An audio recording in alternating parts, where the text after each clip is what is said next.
नमस्कार, मैं हूं प्रकाश और आप देख रहे हैं द न्यूज़ पोस्ट। पिछले महीने 1932 के खतियान की मांग को लेकर पूर्व झामुमो नेता अमित महतो ने अपनी पार्टी छोड़ दी थी, झामुमो से इस्तीफा दे दिया था। उसके बाद उन्होंने आज खतियानी झारखंडी पार्टी की स्थापना का ऐलान किया है। आज उन्हीं से समझते हैं कि इस पार्टी का भविष्य में क्या रणनीति होगी और इस पार्टी की स्थापना करने के पीछे का कारण क्या है। सर देखिए, ये जो आज खतियानी झारखंडी पार्टी का गठन किया गया है तो सिर्फ इसलिए ताकि यहाँ के खतियानधारियों के साथ न्याय हो सके और एक एक खतियानधारियों को उसकी पहचान मिल सके, वो झारखंडी कहला सकें, यहाँ के माटी पुत्र पुत्रियों को रोजगार मिल सके, खतियान आधारित स्थानीय नीति बन सके, खतियान आधारित नियोजन नीति बन सके।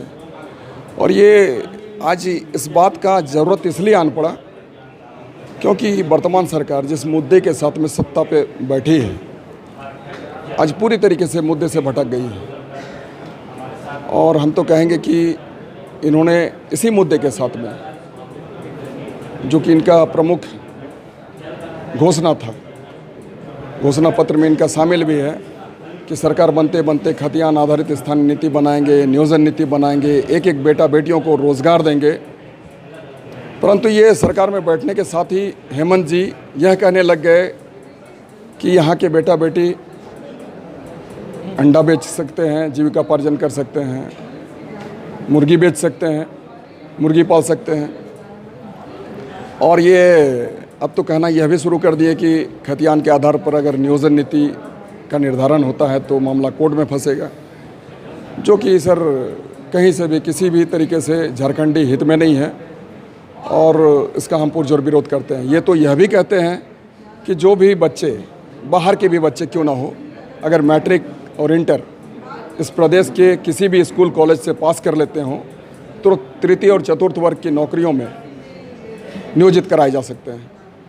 तो हम ऐसे तमाम नीतियों का विरोध करते हैं सर।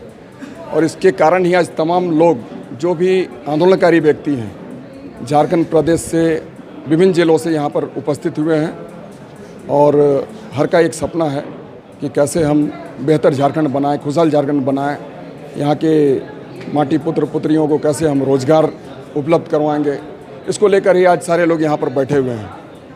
आने वाले दिनों में इसका असर दिखेगा और बेहतर झारखंड भी बनेगा, ये उम्मीद है सर। ये बताइए कि इस पार्टी में आपके साथ और कौन कौन शामिल है। बहुत सारे लोग हैं, जो भी लोग शामिल हैं सारे लोग आंदोलनकारी हैं। मतलब कोई बड़ा नाम, कोई बड़े नेता? सारे लोग बड़े हैं सर, जो भी आंदोलन करते हैं वही हमारे लिए बड़े हैं। जो आंदोलनकारी हैं, जो खतियानी हैं, जो व्यक्ति इस माटी की चिंता करता है, चाहे वो बेटा हो या फिर बेटी हो, वही हमारे लिए बड़े लोग हैं। तो इस पार्टी क्या आने वाले समय में चुनाव भी लड़ेगी? बिल्कुल, झारखंड की 81 सीटों से लड़ेगी सर। हम बता दें कि अभी पूर्व मंत्री गीताश्री जी भी हैं और भी बहुत सारे हैं लोग। आने वाले दिनों में बड़े लीडर भी आएंगे। और जो आंदोलनकारी, हमने कहा कि जो आंदोलन करने वाला व्यक्ति है, जिसे माटी की चिंता है, वही मेरे नज़र में सबसे बड़ा व्यक्ति है, सबसे बड़ा लीडर है। अच्छा, सरकार ने जैसे विधानसभा में हेमंत सोरेन ने कहा कि 1932 का खतियान नहीं बन सकता, कोर्ट उलझा देगी या कोर्ट में मामला फंस सकता है। तो अगर 1932 के खतियान पर नहीं बन सकता, मान लीजिए कि अगर कोर्ट में फंस ही जाए, तो आप उसके और किस संदर्भ में देख सकते हैं कि किस मुद्दे पे, किस तिथि पे खतियान बन सके?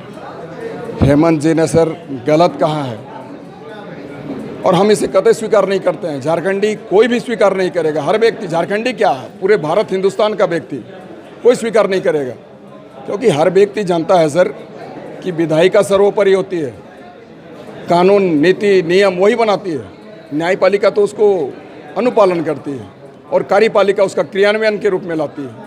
तो सर हर व्यक्ति जानता है, किसी आप गुमराह करने का काम कर रहे हैं। इस तरीके का बयानबाजी कर कहीं ना कहीं आप झारखंडी खतियानी को गुमराह कर रहे हैं, जो कि झारखंडी और खतियानी कभी आपको माफ़ नहीं करेंगे। आपने पिछले दिनों सुना होगा कि राज्य में कांग्रेस, बीजेपी, जेएमएम के अलावा एक थर्ड फ्रंट की भी घोषणा हुई है। ऐसे में आप भी एक नई पार्टी को मैदान में उतार रहे हैं, तो इसके बीच में कैसा रहेगा कि कैसे आप लोगों के बीच में प्रतियोगिता का माहौल बन रहा है? कोई प्रतियोगिता नहीं है सर। हमारा तो सिर्फ एकमात्र मकसद है कैसे हमारे यहाँ के लोगों को न्याय मिले। कोई प्रतियोगिता नहीं है। और ये जो मोर्चा का नाम आपने कहा, तो सर मोर्चा में कौन लोग हैं जो खतियान का विरोध करते थे? सरजू रॉय जी वही है। तो ऐसे लोगों से क्या आशा और उम्मीदें की जा सकती है? और एक दूसरे जो बड़े चेहरे हैं जिसे हम कहते हैं सुदेश महतो जी, वो क्या किए हैं? 1985 वाली नीति बनाकर ले लाए थे और खूब मिठाइयाँ बंटवा रहे थे, रंग अबीर खेल रहे थे। और वही व्यक्ति आज 32 की बात करते हैं। आप समझ सकते हैं इनका चरित्र क्या है। आखिरी सवाल सर आपसे ये पूछूंगा कि आपने खतियानी झारखंडी पार्टी का ऐलान तो कर दिया है, लेकिन इसका रंग अभी भी जेएमएम से मिलता जुलता है। आप रंग जेएमएम से मिलता जुलता नहीं है सर, चूँकि ये जो झारखंड हमारा जो यहाँ का जो प्राकृतिक छटाएँ हैं, आप भी जानते हैं, चारों ओर से ये जंगलों से आच्छादित है, इसलिए हमने ग्रीन लिया। और ग्रीन जो होता है जेएमएम का ही नहीं है सिंबल। ग्रीन इसलिए हमने रखा है कि वो हरियाली का भी प्रतीक है, ठीक है। और उसमें ग्रीन में आप देख रहे हैं कि वाइट लिखा हुआ है, जो कि शांति का प्रतीक है। तो सफ़ेद शांति का प्रतीक है सर, और ग्रीन हमारी हरियाली विकास का प्रतीक है। तो हम ऐसे ही कल्पना करते हैं, अमन चैन सुकून के साथ में विकास चाहते हैं सर, इसलिए हमने ग्रीन रखा है और ग्रीन में हमने वाइट का सहारा लिया है। तो आपने सुना कि ये अमित महतो थे और इन्होंने सीधा सीधी कहा कि आने वाले चुनाव में ये झारखंड के सभी 81 सीटों पे सिर्फ आंदोलनकारियों के साथ चुनाव में उतरेंगे। कैमरामैन समीर के साथ आप देखते रहिए द न्यूज़ पोस्ट रांची।